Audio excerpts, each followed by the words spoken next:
Praise the Lord ദൈവമക്കളെ, hallelujah. ഇന്ന് വെള്ളിയാഴ്ച ഈശോയുടെ പീഡാസഹനം നമുക്ക് ധ്യാനിക്കാം. നമ്മുടെ വേദനകളും നൊമ്പരങ്ങൾ ആ മുറിവിലേക്ക് നമുക്ക് വെക്കാം.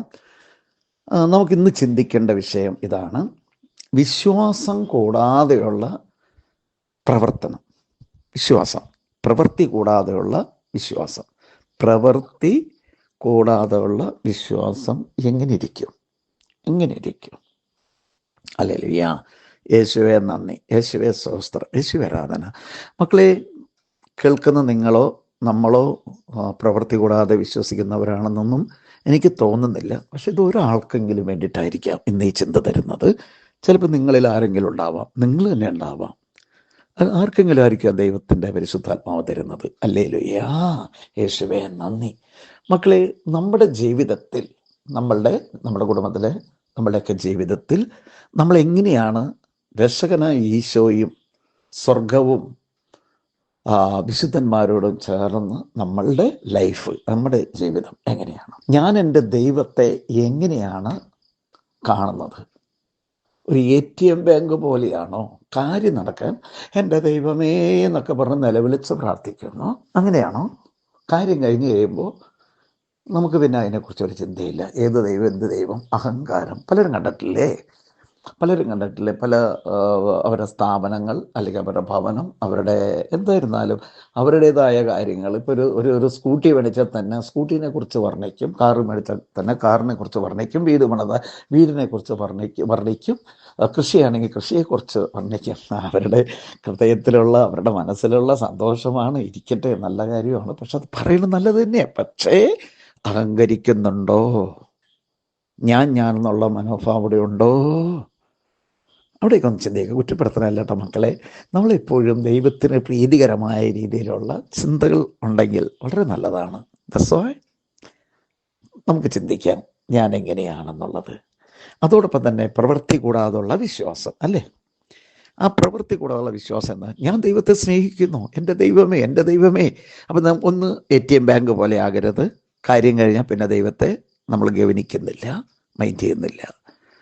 എൻ്റെ മക്കളെ, പ്രവൃത്തിയുള്ള ഒരു വിശ്വാസി എങ്ങനെയായിരിക്കും? ഒരു നല്ല സമരിയക്കാരനെ പോലെ ഇരിക്കും. അതോടൊപ്പം തന്നെ ഒരു കുടുംബത്തിൽ അപ്പനായിരിക്കാം, അമ്മയായിരിക്കാം, സഹോദരനായിരിക്കാം, സഹോദരിമാരായിരിക്കാം, അയൽവാസികളായിരിക്കാം, ബന്ധുക്കളായിരിക്കാം, നാട്ടുകാരായിരിക്കാം. നമ്മുടെയൊക്കെ ഇടവകയിൽ, നമ്മുടെയൊക്കെ നാട്ടിൽ വിൻസെൻ്റ് പോളൊന്നും ഇല്ല മക്കളെ. വിൻസെൻ്റ് പോൾ ഉണ്ട്, പക്ഷെ വിൻസെൻ്റ് പോളിലൊക്കെ അവരും വരാറുണ്ട്. ഒന്നിലും ഇല്ലാത്ത എത്രയോ മാതാപിതാക്കൾ രോഗാവസ്ഥയിൽ കിടക്കുന്ന ഒരു വ്യക്തിയെ ഒന്ന് കാണാൻ ചെല്ലും. ആർക്കും വേണ്ട. എത്ര സിനിമാ നടനാണെങ്കിൽ പോലും, എത്ര സുന്ദരനോ സുന്ദരിയായിരുന്നെങ്കിലും അവരുടെ ലൈഫ് നഷ്ടപ്പെട്ട് ഒരു ആർക്കും വേണ്ടാത്ത തരത്തിലുള്ള അറുപ്പും വെറുപ്പും ഒക്കെ തോന്നുന്ന ആ വ്യക്തികളുടെ അടുക്കിലേക്ക് ആരും ചെല്ലൂല. 38 വർഷം കാലം ബസ് ചെയ്ത കുളത്തിൽ കിടന്നവൻ ഒരുവനുണ്ട്. 38 ദിവസമല്ല, മണിക്കൂറല്ല, മാസമല്ല, വർഷം. എന്നിട്ട് പരാതിയാണ്. നമ്മളുടെ വീട്ടിലും ഇതുപോലുള്ള പരാതി ഉണ്ടാവും. ഇപ്പം മരുമോളും മദർലോയൊക്കെ അമ്മായിമ്മയൊക്കെ എന്ന് പറയാൻ ഭയങ്കര ഫ്രണ്ടാണ്. സ്വന്തം മക്കളെ കുറിച്ചായിരിക്കും പ്രശ്നങ്ങൾ, അല്ലേ? ഞാനെങ്കിലും എപ്പോഴും നമ്മൾ മരുമക്കളെയോ അല്ലെങ്കിൽ മക്കളെ കുറിച്ചുള്ള പരാതി അതങ്ങ് വിട്. ഞാനും ഒരു കാലഘട്ടത്തിൽ പച്ചലയായിരുന്നു, അല്ലെ ഞാനൊരു കാലഘട്ടത്തിൽ കുതിരയായിരുന്നു. നമ്മൾ ചിന്തിക്കണം. നല്ല കുരങ്ങായി, കുതിരയായി, കഴുതയായി, നായയായി, കണ്ടോ, മൂങ്ങയായി മാറുന്നൊരു കാലഘട്ടമുണ്ട് നമുക്ക് ഓരോരുത്തർക്കും. കുഞ്ഞുങ്ങളായിരിക്കുന്ന സമയത്ത് ഒരു കുരങ്ങുന്നില്ലേ, എവിടെ ഓടിക്കൂടും. കൗമാര പ്രായത്തിലേക്ക് കടന്നു വരുമ്പോൾ ഒരു കുതിരയ്ക്ക് തുല്യമാണ്. എന്നാൽ വിവാഹത്തിനപ്പുറം ഒരു കഴുതയ്ക്ക് തുല്യമാണ്. വാർദ്ധക്യത്തിലേക്ക് കടന്നു വരുമ്പോൾ ഒരു നായ്ക്ക് തുല്യമാണ്. ആരുമില്ല സഹായിക്കാൻ, ആരുമില്ല ഒന്ന് എത്തിച്ചു നോക്കാൻ, ആരുമില്ല ഒന്ന് കൂടെ ഇരിക്കാൻ. രോഗാവസ്ഥയിൽ അനുതാപത്തിൻ്റെ കണ്ണുനീരോടെയും പൊട്ടിക്കരച്ചല്ലേയും മുറിവുകളാൽ കഴിയുന്ന കാലഘട്ടം. അതാണ് മൂങ്ങയ്ക്ക് തുല്യം. ചാച്ചാ, ഞാനൊന്ന് സിറ്റി വരെ ഒന്ന് പോയിട്ട് വരട്ടെ, എന്നൊരു മൂളിച്ച. കഴുതയാണെങ്കിലും പകലന്തിയോളം പണിയെടുത്തിട്ട് കയറി വരുന്ന ഒരു കഴുത. ഒരു കല്യാണം കഴിഞ്ഞ് വരുന്ന ഭർത്താവായാലും ഭാര്യയായാലും കുടുംബത്തിന് വേണ്ടി. നായയാണെങ്കിലോ വീടിന് മുറ്റത്ത് കിടക്കുക ആരെങ്കിലും വരുമ്പോൾ വാർദ്ധക്യത്തിൽ റൂമിലായിരിക്കും, ഒരു കുര വരച്ചിട്ട് ആരോ വന്നേക്കണമെന്ന് നായ കാണിച്ചു കൊടുക്കുന്നു. ആ ശരി, കണ്ടുന്നു, സംസാരിക്കുന്നു. അപ്പനെന്തേ, അല്ല മോനെന്തേ, മോളെന്തേ, അവരെ വേണ്ട, വയസ്സായ ആരും വേണ്ട. കുതിരപ്പഴ കൗമാരപ്രായം എവിടെ ഓടിക്കയറുന്നൊരു കാലഘട്ടമുണ്ട്. മറ്റതൊക്കെ മടി വരും. വയസ്സൊക്കെ ആയി കഴിയുമ്പോൾ ഒരു മടി മനസ്സുകൊണ്ട് തോന്നും, പക്ഷെ പ്രവർത്തികമാവുന്നില്ല. കുരങ്ങ് നിഷ്കളങ്ക മനോഭാവത്തോടെ ഏത് വീട്ടിലേക്ക് ചാടി, അവിടെ ബൗണ്ടറി തിരിച്ചിട്ടില്ല, അവിടെ കൽപ്പനയൊന്നുമില്ല, അതൊക്കെ അവർ നോക്കില്ല, അവരങ്ങ് ഓടിക്കയറും. ഒരു മനുഷ്യൻ്റെ ലൈഫാണ് മക്കൾ. ഇതിനെക്കുറിച്ച് ആന്തരിക സൗഖ്യത്തിൻ്റെ ഒക്കെ സമയത്തൊക്കെ വർണ്ണിക്കാറുണ്ട്, വ്യാഖ്യാനിക്കാറുണ്ട്. നമുക്ക് നമ്മളെ തന്നെ വിട്ടുകൊടുക്കാം. നമ്മൾ ഒരു രോഗിയെ കാണാൻ പോയിട്ടുണ്ടോ, പോകാറുണ്ടോ?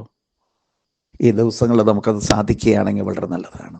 ഞാൻ എൻ്റെ ജീവിതത്തിൽ ദൈവത്തെ അറിയുന്നേക്കാളും മുമ്പ് ഒരു രോഗിനെ കാണാൻ പോകാറില്ല. ഒരു മരിച്ച വീട്ടിൽ പോകാൻ തന്നെ ഒരു പേടിയാണ്, എന്ത് താല്പര്യമില്ല.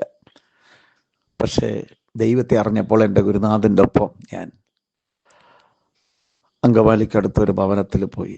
രോഗാവസ്ഥ കിടക്കുകയാണ്.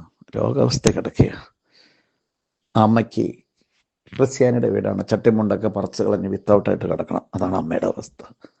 അപ്പോൾ അവിടെ ഞാൻ നോക്കുമ്പോൾ, ഞങ്ങൾ കയറി ചെല്ലുമ്പോൾ ഒരു കന്നാസം കൊണ്ട് പെട്രോൾ കക്കാനായിട്ട് ആ വീട്ടിലെ മകൻ പോവുകയാണ്. അമ്മ കിടന്നടപ്പാണ്, ഇതുപോലെ കളിക്കുകയാണ്. എത്ര പുത്തൻ ചട്ടയും കൊണ്ടെടുത്താലും കീറി പൊളിച്ച് വിത്തൗട്ട് കിടക്കണം. അതാണ് അമ്മയുടെ സ്വഭാവം. മകനിവിടെ കളവ്. ആ കുടുംബം അന്തചിത്തമായ ഭവനമല്ലേ. മറ്റുള്ളവൻ്റെ സ്വത്ത് അപഹരിക്കുന്നത്, കട്ടുന്നത്, എന്ത് തന്നെ ആയിക്കൊള്ളട്ടെ, ഏത് തന്നെ ആയിക്കൊള്ളട്ടെ, കളവ്. അപ്പോൾ സ്നേഹമുള്ളവരെ, നമുക്ക് സാധിക്കുന്നിടത്തോളം കാലം ഒരു നല്ല വാക്ക്, ഒരു നല്ലൊരു രോഗിയെ, നല്ലതായാലും ചീത്തയായാലും ഒരു രോഗിനെ ചെന്ന് സ്പർശിക്കുന്നു, കാണുന്നു, നല്ല വാക്ക് പറയുന്നു. ഞങ്ങളുടെ ടീമിൽ ഒരു സഹോദരിയുണ്ട്, ചെന്ന് കെട്ടിപ്പിടിച്ചിട്ട് മുഖത്ത് നോക്കി ഒരു ചിരിയുണ്ട്. ചിരി ആനന്ദിപ്പിക്കണതാണ്, സന്തോഷം പകർന്നു കൊടുക്കണതാണ്.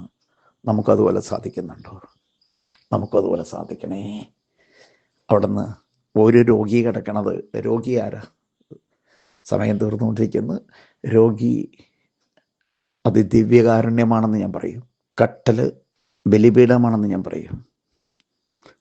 ആ രോഗി സഹിക്കുന്നതാണ് ഒരു ബലിയർപ്പണം.